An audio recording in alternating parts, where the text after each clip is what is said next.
ada dua pendapat. Yang jelas melihat Allah walaupun dengan mata hati. Pertanyaannya, oh panjang sekali kita nih. Berarti nggak jadi kita ngaji nih. Kalau melihat Allah dalam mimpi boleh nggak? Boleh apa enggak? Atau sebelumnya melihat Rasulullah dalam mimpi boleh nggak? Boleh. Dan itu pernah disampaikan Nabi, ya, bahwasanya siapa yang melihatku dalam mimpi, insya Allah itu benar. Bersyukur aja kepada Allah, terima kasih kepada Allah, ya, bahwa dia hari itu bersih, ya, bersih dari dosa, ya, mungkin dia banyak mengucapkan salawat Nabi, ya kan, berqasidah kayak tadi, masya Allah ya. Kayaknya saya ingin mengundang nanti nih, undang ibu-ibu di sini. Ya udah berapa kali diundang nih? Sudah banyak ya? Sudah banyak jam terbangnya kayaknya. Ya.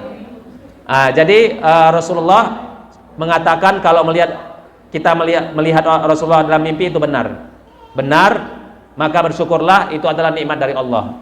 Nah, sekarang pertanyaannya, bisakah kita melihat Allah dalam mimpi? Boleh. Kenapa boleh? Karena para imam-imam dahulu seperti Imam Hamzah, itu ahli qiraat namanya, ahli Al-Quran, itu pernah bermimpi. Mau tahu cerita kisah mimpinya? Mau atau enggak? Kalau enggak mau, saya berhenti biar langsung ngaji masalah puasa. Angkat tangan yang mau. Mau, oke. Ya. Imam Hamzah bermimpi.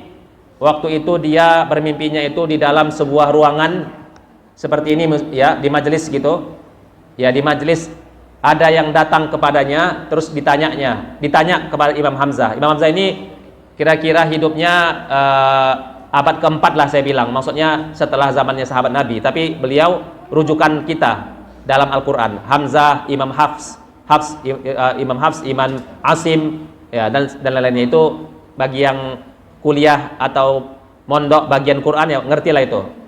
Ya, jadi nggak usah saya perpanjang karena di sini ya mungkin bingung nanti kan ibu-ibu kalau saya sampaikan detailnya. Baik, ketika itu setelah dia ketika dia di sana dikerumuni oleh banyak orang, dan yang mengkerumuni itu adalah semuanya ahli Quran, orang-orang yang fasih baca Quran, yang hafal Quran, yang bersahabat bersama Quran, begitulah kira-kira. Lalu ditanyalah Imam Hamzah, dari mana kamu dapat Quran ini? Dari mana kamu dapat bacaan Quranmu yang seperti ini? Lalu Imam Hamzah mengatakan, dari guruku, ya, disebutnya nama gurunya. Terus gurumu dapatnya dari mana? Dia jawab lagi, dia hafal. Itulah kalau namanya belajar kan sebaiknya jangan lupa dan guru, ya. Ibu kira-kira hafal nggak 10 guru ibu? Masih ingat? Dulu waktu kecil-kecil ngaji Quran, masih ingat ya? Itu doakan mereka. Siapa yang pertama kali ngajarkan kita Al-Quran? Ya, itu guru kita. Doakan.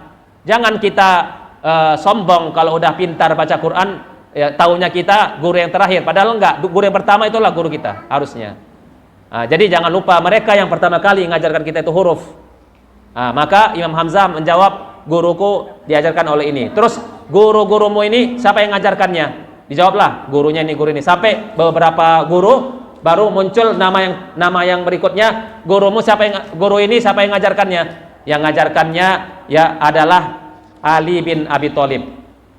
Ya, karena sahabat Nabi itu kan ada yang memang spesial, diperintahkan oleh Nabi untuk menurunkan Quran itu, maksudnya mengajarkan Quran itu. Ada beberapa orang spesial, namanya Ali bin Abi Thalib, Utsman bin Affan, ya, Zaid bin Sabit, ya, itu spesial. Jadi mereka punya profesi yang berbeda-beda. Ada yang mengurus negara, Abu Bakar, Umar, Utsman, Ali, ya, itu kan mereka mengurus bagian kenegaraan, ya. Ada yang bagian pertamanan dan lain-lainnya. Ada yang bagian keamanan. Jadi ada yang khusus untuk Al-Quran. Walaupun Khalifah Ali dan Utsman memang seorang pemimpin, tapi tetap juga beliau punya kelebihan di Al-Quran. Oke? Setelah itu, siapa yang mengajarkan Ali? Siapa yang mengajarkan Ali Al-Quran? Siapa, Bu? Jawabannya? Jawablah. Tahu lagi? Udah tahu kan? Siapa? Siapakah yang mengajarkan Ali bin Abi Thalib Al-Quran? Gampang jawabnya. Ya Rasulullah, jangan ragu-ragu. Siapa? Rasulullah. Lalu Imam Hamzah menjawab apa?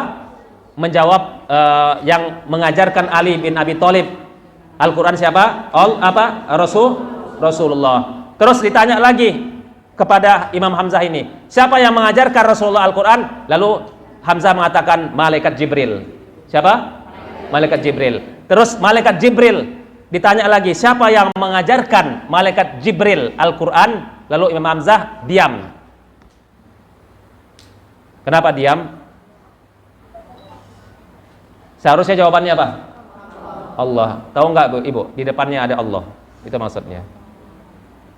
Dalam mimpi itu di depannya ada Allah, tapi dia nggak mau menyebutkan kenapa. Dia takut kepada Allah di depannya. Bukan takut kepada Allah karena dia berdosa, takut mengucapkannya, nggak berani. Lalu Allah pun mengatakan, katakan Allah yang mengajarkan malaikat Jibril itu adalah Allah. Katakan Allah, jangan takut, katanya. Seperti itu. Akhirnya dengan berat hati Imam Hamzah mengatakan yang mengajarkan malaikat Jibril adalah Allah. Masya Allah. Inilah contoh bahwasanya ya sekelas Imam Hamzah ini sudah bisa bermimpi, itu luar biasa. Dan nggak ada mungkin di dunia ini yang bisa seperti itu. Sulit mencarinya. Ya, artinya apa, Bu? Ya, di sini kita ingin sampaikan bahwasanya ya kita boleh ya untuk ya percaya bahwa ada manusia di dunia ini yang bermimpi dengan Allah. Sampai mana tadi? Masih bidadari ya? Oke.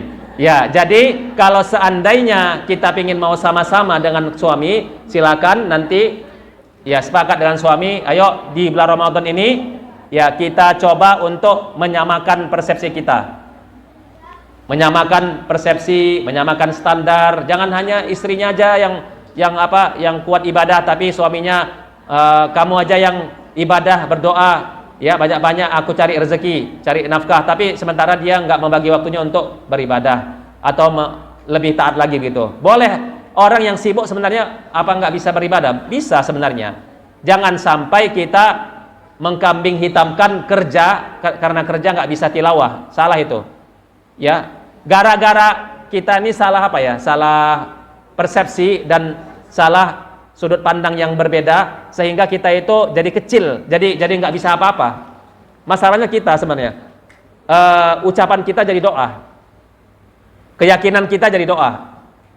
Kita bilang aku nggak bisa tilawah banyak-banyak, aku nggak bisa khotam, aku nggak bisa ini, aku nggak bisa itu. Kenapa? Karena sibuk kerja. Kalau laki-laki atau perempuan juga mungkin ada yang kerja, atau yang perempuan misalnya sibuk ngurus anak, ya kan, sibuk ini sibuk itu. Ya karena kamu yang salah, karena kamu bilang kamu nggak bisa, ya nggak bisa. Tapi kalau kamu rubah kalimat kamu, saya pasti bisa, nanti Allah akan memberikan keberkahannya. Buktinya Imam Syafi'i kok bisa selama Ramadan.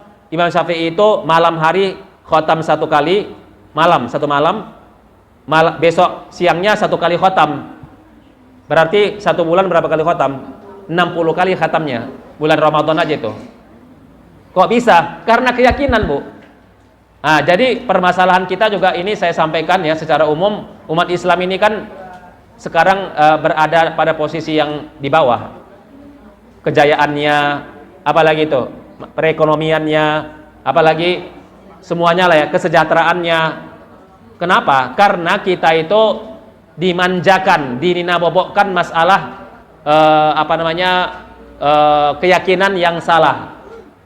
Jadi kita terdidik dengan keyakinan yang salah, keyakinan yang melemahkan diri kita sendiri, tidak semangat dalam hidup, ya kurang semangat, kurang banyak cita-citanya, kurang banyak mimpinya, ya cepat menyerah, cepat menyerah atau putus asa, nggak mau melewati sesuatu yang mustahil menurut orang lain. Padahal Muhammad Al-Fatih tahu? Yang menaklukkan Konstantinopel itu atau Turki, itu karena dia tuh punya keyakinan yang hebat, sehingga dia bisa melewati sesuatu yang menurut orang lain mustahil tapi menurut beliau bisa gitu.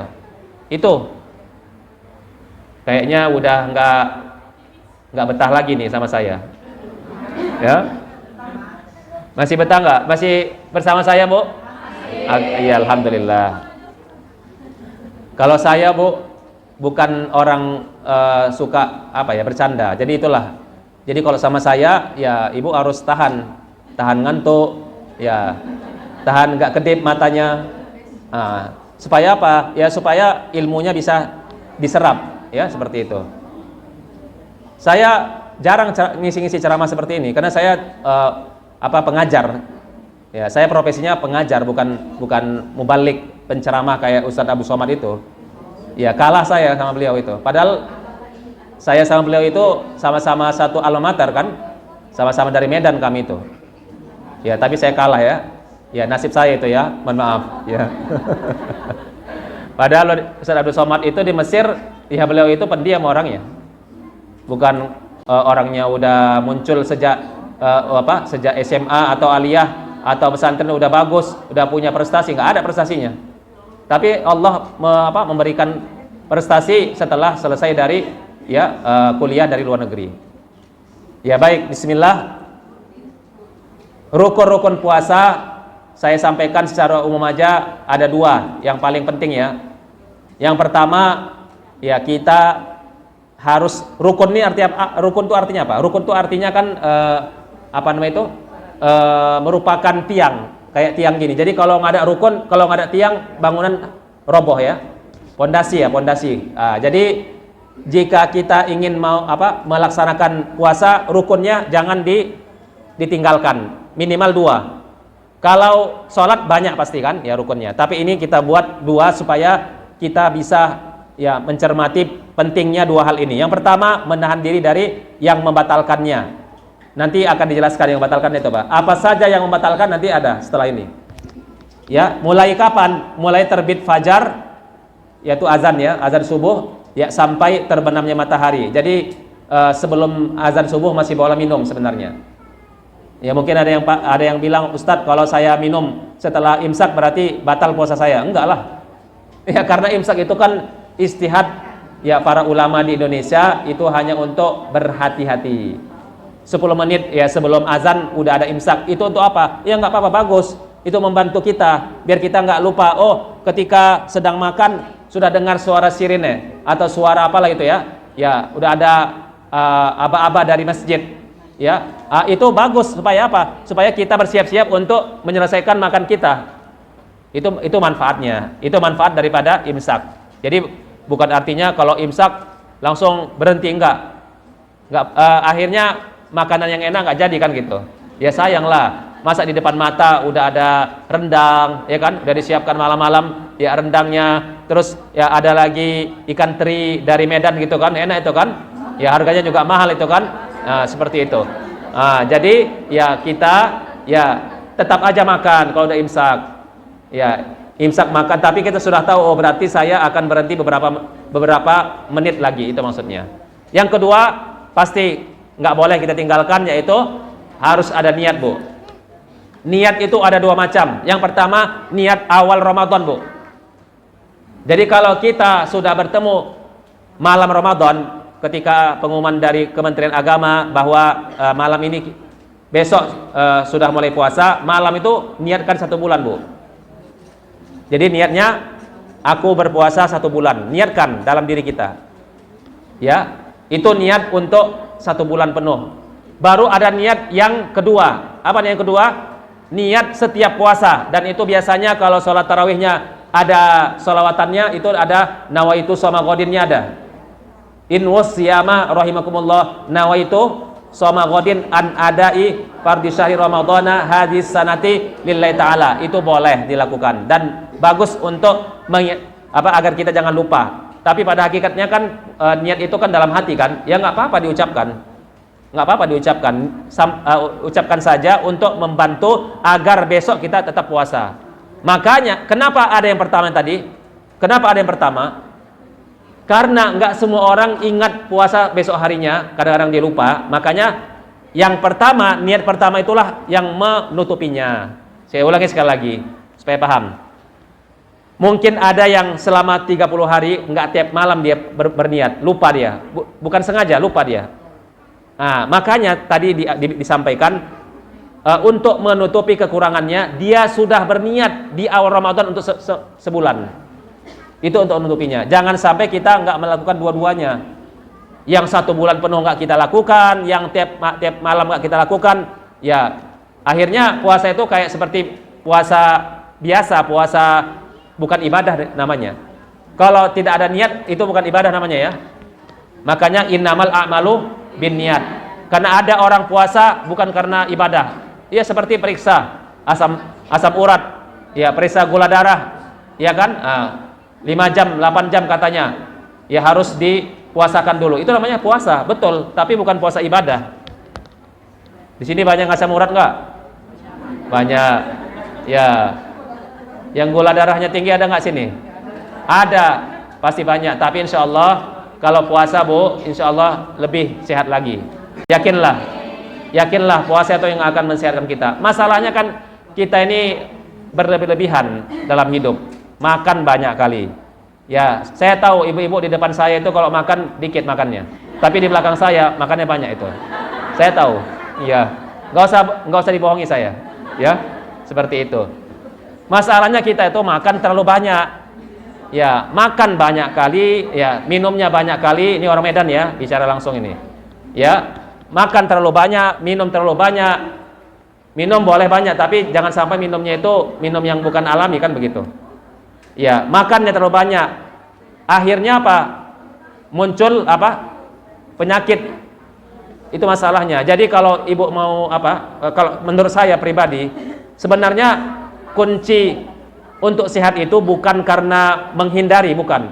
Nggak boleh makan durian, nggak boleh makan kambing, nggak boleh makan ini. Apa? Insya Allah, ya insya Allah dengan izin Allah, kalau kita makan durian nggak berlebihan, makan kambing, makan santan, apa lagi? Makan apa? Gorengan, ya makan pedas, ya segala macamnya, ya makan apa lagi? Nasi uduk, nasi apa segala macam. Ya pokoknya kalau seandainya kita nggak berlebihan, itu yang membuat kita sehat. Itu aja intinya. Masalahnya kita berlebihan makannya, nggak teratur, ya nggak ada aturan. Di depan mata ada 5 macam makan, kita makan semuanya. Padahal harusnya kita jeda dulu. Kita jeda dulu. Makan ayam digabungkan sama ikan segala macam, beda-beda protein dan beda-beda apa itu namanya? Ya beda ininya gitu kan? Maksudnya beda jenisnya. Rasulullah itu kalau makan jenisnya dipisahkan.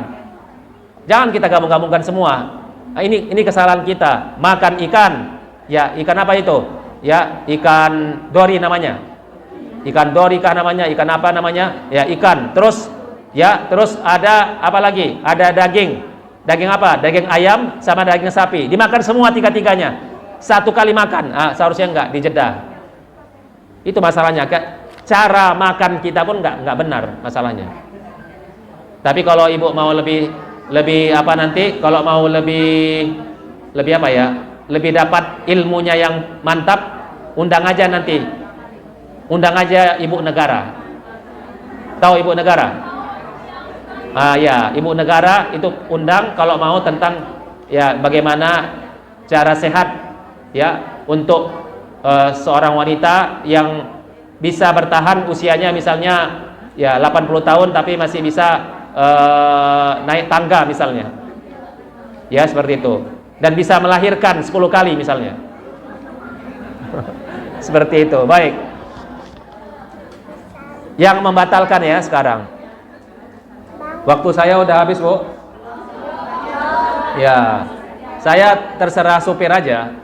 Ya kan? Kalau seandainya supirnya bilang teruskan. Oh, belum jam 10 ya. Makan dan minum dengan sengaja, itu sudah tahu kita semua. Ya, pastilah. Dengan sengaja. Jadi kalau misalnya nggak sengaja boleh nggak? Batal nggak puasanya? Nggak batal. Kata Rasulullah, siapa yang tanpa sengaja makan minum pada saat puasa itu disebut namanya bonus. Ya, bonus Allah yang memberi dia makan dan Allah yang memberikan dia minum. Jadi tidak membatalkan puasa kalau makan dan minumnya tidak sengaja.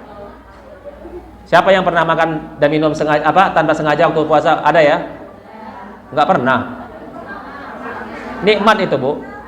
Enak kan? Udah makan lelap gitu kan? Makan 10 kali suap, makan terus baru teringat puasa. Pernah nggak gitu? Hah? Iya. Atau minimal 1 kali suap gitu, atau minum yang enak. Minum teh, ya kan? Minum teh. Pernah nggak? Nggak pernah. Ya rugilah. Saya pernah. Karena nggak sengaja kan nggak apa-apa. Berarti itu kan rezeki dari Allah. Ya seperti itu. Baik, yang kedua. Nah ini udah mulai sedikit tabu ini. Ya mulai tabu. Nggak apa-apa kan? Sampainya sesuatu benda ke dalam lubang atau ke dalam rongga. Pertama mulut, yang kedua telinga, tambahkan sama hidung juga ya, saya belum sebutkan sini.